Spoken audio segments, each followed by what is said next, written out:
My brother called me a failure with a paycheck in front of my fiancé, so I pulled the financial plug. And the fallout shook the whole family. I'm 29, and I've spent my entire adult life being compared unfavorably to my older brother Caleb, who's considered the creative genius of our family. While I studied business and landed a solid job as a financial analyst at a regional bank, Caleb pursued his passion for filmmaking and has been working on his independent movie projects for the past 8 years. According to our parents, I chose the safe, boring path while Caleb followed his artistic vision. Caleb is undeniably talented and charismatic with a film degree from an expensive private college and enough technical knowledge to create impressive short films and promotional videos. He's won several awards at small film festivals and has a growing social media following that admires his creative work.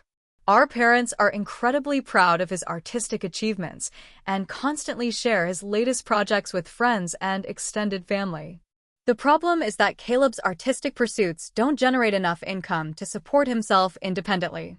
He works occasional freelance gigs shooting weddings and corporate videos, but those jobs are sporadic and don't provide steady income. For the past 6 years, he's been living in our parents' basement while working on what he calls his breakthrough feature film that will launch his career in Hollywood. Meanwhile, I've built a stable career in finance, earning a good salary with excellent benefits and a clear path for advancement. I bought my own house at 25, saved consistently for retirement, and have been financially independent since college graduation. But in our family's narrative, I'm just the practical one who chose security over passion, while Caleb is the artist who's destined for greatness. The financial dynamic in our family has always bothered me because our parents subsidize Caleb's lifestyle while expecting me to handle my own expenses completely. They pay for his health insurance, car payments, and most living expenses while he works on his film projects. When I've pointed out this inequity, they say that Caleb needs support to pursue his dreams while I have a steady income and don't require help. My fiancée Madison has noticed the family dynamic and how differently my parents treat Caleb and me. She's seen how they light up when discussing his latest creative project, but barely acknowledge my professional achievements or career milestones. Madison thinks the favoritism is obvious and unfair, but I've always tried to maintain family harmony by not making an issue of it. The situation became more complicated last year when Caleb started asking me for direct financial support for his film projects. He needed money for equipment rentals, location fees, and actor payments that his freelance income couldn't cover. He framed these requests as investments in his future success and promised to pay me back once his films started generating revenue. Initially, I agreed to help with small amounts, thinking I was supporting my brother's legitimate artistic ambitions. I loaned him $1,500 for camera equipment and another $1,000 for editing software. But the requests became more frequent and larger as Caleb's projects grew more ambitious. He seemed to view me as his personal bank rather than appreciating the financial sacrifices I was making. What frustrated me most was Caleb's attitude about money and financial responsibility. He acted like my concerns about budgets and repayment schedules were evidence of small-minded thinking that showed I didn't understand the creative process. According to him, true artists couldn't be constrained by financial limitations and had to take risks that practical people wouldn't understand. Caleb's latest project is an independent feature film that he's convinced will be his breakthrough into the industry. He's been working on the script for 2 years and claims to have interest from several distributors who are waiting to see the finished product. The budget he's developed requires about $40,000, which is far beyond anything his freelance work could generate.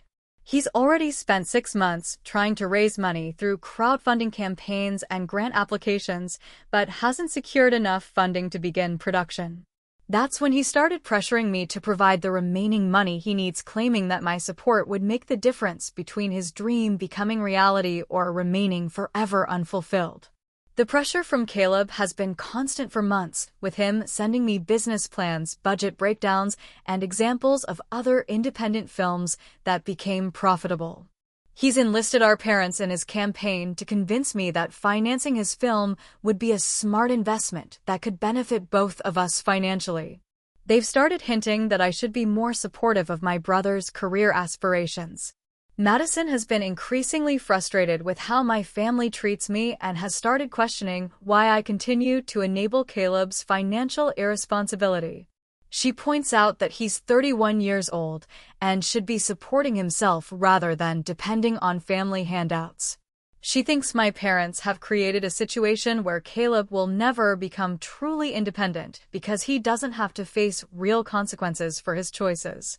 I've been torn between wanting to support my brother's dreams and recognizing that my financial support might actually be preventing him from developing the business skills and financial discipline he needs to succeed professionally. But every time I've tried to set boundaries, Caleb and my parents make me feel guilty for not believing in his talent or caring about family success. The breaking point came during what was supposed to be a casual family dinner to celebrate my recent promotion to senior financial analyst. Madison and I had driven to my parents' house expecting a pleasant evening where my professional achievement would finally get some recognition from my family. Instead, the conversation quickly shifted to Caleb's film project and his ongoing funding challenges.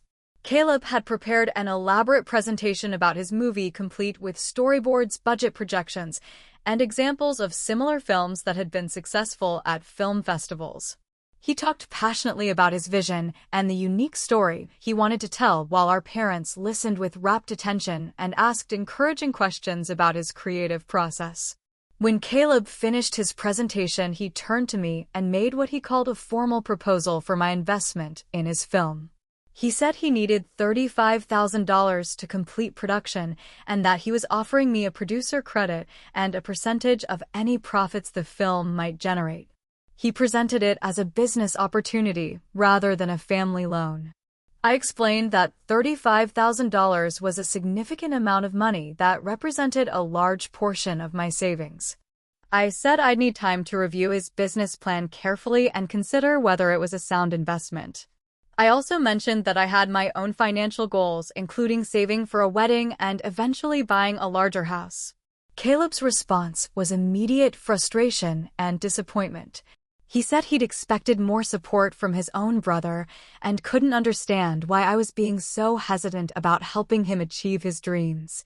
He pointed out that $35,000 wasn't that much money for someone with my salary and that I was being unnecessarily cautious about a family investment. Our parents joined in pressuring me to commit to funding Caleb's project. They said it was rare for someone to have such a clear vision and the talent to execute it successfully. They implied that I was being selfish by prioritizing my own financial security over my brother's once-in-a-lifetime opportunity to break into the film industry. Madison tried to support me by pointing out that Caleb hadn't provided a realistic plan for repaying the money or generating profits from his film. She asked questions about distribution strategies, marketing plans, and the competitive landscape for independent films. Her practical questions clearly annoyed Caleb, who seemed to think such concerns showed a lack of understanding about artistic endeavors. The conversation became increasingly tense as Caleb grew defensive about Madison's questions and started making comments about people who didn't appreciate creativity or understand the value of artistic expression. He seemed particularly irritated that Madison was challenging his assumptions about the film's commercial potential. That's when Caleb made the comment that would destroy our relationship and change our family dynamic forever. Looking directly at Madison, he said, "I guess when you're engaged to a failure with a paycheck, you learn to think small and avoid taking any real risks in life." The silence that followed was deafening as everyone processed what Caleb had just said. He'd insulted not just me but also Madison by suggesting that she was settling for someone beneath her standards. The casual cruelty of calling me a failure while acknowledging that I was the only one in the family actually earning money was breathtaking in its hypocrisy. Madison's face went white with shock and anger as she realized that Caleb had just publicly humiliated me in front of my own family. She started to respond, but I held up my hand to stop her because I wanted to address Caleb's comment myself. The room remained silent as everyone waited to see how I would react to being called a failure by the brother I'd been financially supporting. I looked directly at Caleb and said very calmly, "That's interesting coming from someone who's been living in our parents' basement for 6 years, while asking his failure brother for money to fund his hobbies." The truth of that statement hung in the air as Caleb realized he'd just insulted the person he was asking for financial support.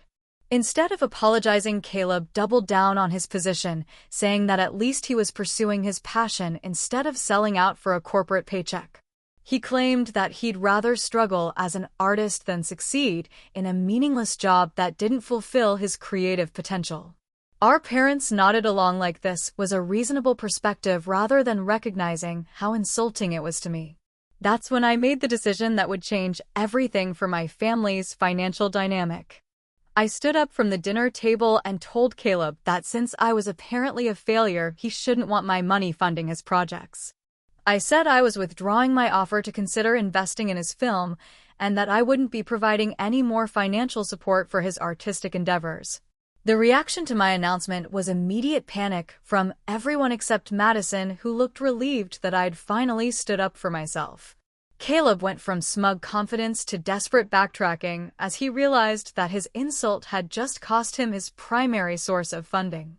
Our parents looked horrified as they understood that their favoritism toward Caleb had finally pushed me too far. Caleb immediately tried to claim that he'd been joking and hadn't meant anything personal by his comment. He said I was being overly sensitive and that siblings always teased each other without meaning any harm. He couldn't seem to understand that calling someone a failure in front of their fiancé wasn't harmless teasing, but a deliberate attempt to humiliate and diminish them. Our parents jumped in to mediate, trying to convince me that Caleb hadn't really meant what he'd said, and that I shouldn't let a momentary comment affect our long-term family relationships. They suggested that maybe we should all take a break and discuss the situation more calmly after everyone had time to cool down. But I wasn't interested in smoothing things over or pretending that nothing had happened.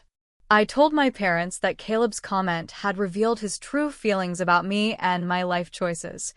I said that someone who viewed me as a failure clearly didn't respect me enough to deserve my financial support for his projects. Madison supported my position by pointing out that Caleb's comment hadn't been a slip of the tongue, but a calculated insult designed to pressure me into giving him money. She said that calling someone a failure while simultaneously asking them for $35,000 showed incredible entitlement and disrespect. The dinner ended with Caleb desperately trying to apologize while our parents attempted damage control. But I'd made my decision and wasn't going to be swayed by emotional manipulation or guilt trips. I told them that my financial support for Caleb was permanently over and that he'd need to find other ways to fund his artistic ambitions. Over the following days, Caleb called and texted repeatedly trying to convince me to reconsider my decision. He claimed that he'd been stressed about his funding situation and had lashed out inappropriately. He promised that he'd never disrespect me again and begged me to continue supporting his film project. But his apologies felt hollow and self-serving because they were clearly motivated by his need for money rather than genuine remorse about how he'd treated me. He seemed more concerned about losing his funding source than about repairing our relationship or addressing the underlying issues that had led to his insulting comment. Our parents also launched a campaign to convince me to restore financial support for Caleb. They argued that he was going through a difficult time and that cutting off funding would destroy his chances of completing his film. They said that family members should support each other even when they disagreed or had hurt feelings. I explained to my parents that their favoritism toward Caleb had enabled his financial irresponsibility and entitled attitude. I pointed out that he was 31 years old and should be capable of supporting himself and funding his own projects. I said that continuing to subsidize his lifestyle was preventing him from developing real-world skills and maturity. My parents couldn't seem to understand that their different treatment of Caleb and me had created resentment and damaged our family relationships. They viewed their support for Caleb as nurturing his artistic talents while seeing my financial independence as evidence that I didn't need their help or consideration. The situation escalated when Caleb started telling extended family members and friends that I was sabotaging his career out of jealousy and resentment. He portrayed himself as the victim of his practical brother's lack of vision and support for artistic endeavors. Several relatives called to ask why I wasn't helping Caleb achieve his dreams. Madison was furious about Caleb's campaign to make me look like the villain in the situation. She pointed out that he was manipulating the narrative to avoid taking responsibility for his own actions and their consequences. She encouraged me to maintain my boundaries regardless of family pressure or guilt trips. The stress of the family conflict was affecting everyone, but I remained firm in my decision not to restore financial support for Caleb. I realized that enabling his irresponsibility would only perpetuate the unhealthy family dynamic that had allowed him to insult me while expecting my financial assistance. 3 weeks after I cut off financial support for Caleb, the reality of his situation began hitting our family in ways that nobody had anticipated. Without my regular contributions and the prospect of a $35,000 investment, Caleb's film project ground to a complete halt. He couldn't afford to rent equipment, pay actors, or secure locations for shooting. But the immediate crisis wasn't just about the film project. I discovered that my parents had been more financially involved in supporting Caleb than I'd realized. They'd been using credit cards and home equity loans to cover his expenses while expecting that my eventual investment in his film would help them recoup their losses. My withdrawal of support had left them facing serious financial strain. Caleb was forced to take on more freelance work to generate income, but his attitude toward commercial projects was so poor that clients started complaining about his unprofessional behavior. He'd apparently been treating wedding videography and corporate videos as beneath his artistic talents, and his disdain was affecting the quality of his work and his reputation in the local market. The situation deteriorated further when Caleb applied for a business loan to fund his film project and was rejected due to his lack of credit history and inability to demonstrate consistent income. The bank required either collateral or a co-signer, neither of which he could provide. His years of financial dependence on family had left him with no established credit or business track record. My parents' financial situation became so strained that they had to ask me for help covering their own expenses. They'd been supporting Caleb for so long that they hadn't saved adequately for their own needs and retirement. The realization that their favoritism had damaged their own financial security was a wake-up call about the consequences of their choices. When I refused to provide financial assistance to my parents, they were shocked and hurt. They couldn't understand why I wouldn't help them when they were struggling, especially since they'd always supported me when I was younger. But I pointed out that they'd made conscious choices to prioritize Caleb's wants over their own financial stability. The family crisis deepened when our parents had to sell their house to pay off the debts they'd accumulated supporting Caleb's lifestyle and projects. The home where we'd grown up was lost because they'd used it as collateral for loans that funded Caleb's artistic pursuits rather than investments in their own future security. Caleb's reaction to our parents losing their house was to blame me for being unsupportive and destroying the family's financial stability. He claimed that if I'd provided the film funding as originally planned, none of these problems would have occurred. He seemed unable to accept that his financial dependence had created the crisis that was now affecting everyone. Madison and I attended the family meeting where our parents announced they were downsizing to a small apartment and would no longer be able to provide financial support for Caleb. The look of panic on his face as he realized his safety net was disappearing was almost satisfying given how he'd treated me and Madison at that dinner. That's when I delivered the statement that finally made everyone understand the full scope of what had happened. I told them that over the past 3 years I'd provided Caleb with over $12,000 in direct loans and gifts, plus the promised $35,000 film investment he'd just lost. I said that $77,000 in total support had been withdrawn because he'd chosen to call me a failure. The silence that followed my revelation was profound as everyone calculated the true cost of Caleb's insulting comment. He destroyed nearly $80,000 in financial support with a single sentence designed to humiliate me in front of my fiancé. The magnitude of his mistake was finally clear to everyone in the room. Caleb tried desperately to apologize and beg for my forgiveness, but it was too late. I told him that his comment had revealed his true character and that I couldn't trust someone who thought so little of me while depending on my financial support. I said that respect was a prerequisite for any family relationship and that he'd forfeited my respect permanently.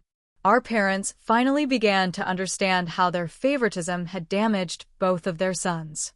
They'd enabled Caleb's irresponsibility while taking my stability and support for granted. Their different treatment of us had created resentment that exploded when Caleb felt entitled to insult me while asking for money. The meeting ended with Caleb facing the reality that he'd have to support himself completely for the first time in his adult life. Our parents were dealing with the consequences of their financial choices, and I was free from the burden of subsidizing a brother who viewed me as a failure worth exploiting. Madison and I left that meeting feeling vindicated in our decision to establish boundaries. 6 months later, Caleb was working full-time doing commercial video work and had started developing more realistic business plans for his creative projects. Our parents were adjusting to their new financial reality and slowly beginning to treat their sons more equally. The family relationship was forever changed, but in some ways it was healthier without the financial dynamics that had created resentment and entitlement. Caleb never did apologize sincerely for his insulting comment, but he learned that actions have consequences and that financial support is a privilege that can be revoked when trust is broken. As for me, I used the money I'd been planning to invest in Caleb's film to pay for a beautiful wedding with Madison. We're building our own life together based on mutual respect and shared financial goals rather than the toxic dynamics that had characterized my family relationships for so long.